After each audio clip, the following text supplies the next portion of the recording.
Thomas lived in a small town in northern England. He was the pastor of a quiet but growing church. People admired his sermons and calm demeanor. But he struggled deeply with self-doubt each day. He had always been told he needed to be perfect. His father, a retired minister, never missed a chance.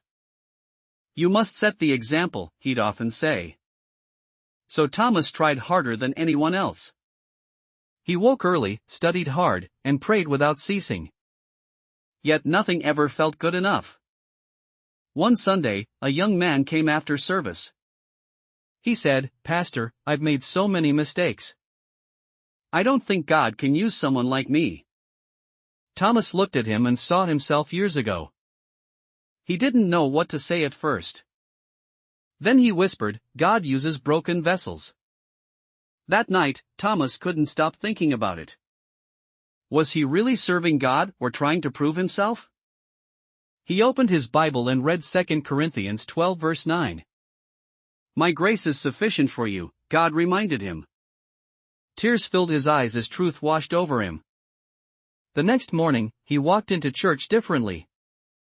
He smiled more, spoke with less pressure. During the sermon, he even paused and laughed at himself.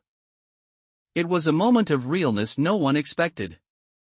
Afterward, people came to thank him more than usual. They said they felt closer to God through his honesty.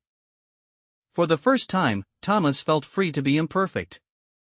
He stopped comparing himself to others. He began resting in God's grace instead of striving. His ministry grew not because he was perfect, but because he was real and open to healing.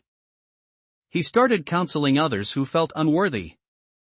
He shared his own failures and pointed them to Christ. "It's not about being flawless," he would say. "It's about letting God shape your heart." One evening, he stood before the church again. "We are all works in progress," he declared. And that's exactly where God meets us. Many nodded, some wept, and others raised their hands. In that moment, grace filled the room. And Thomas knew he was finally living out his calling.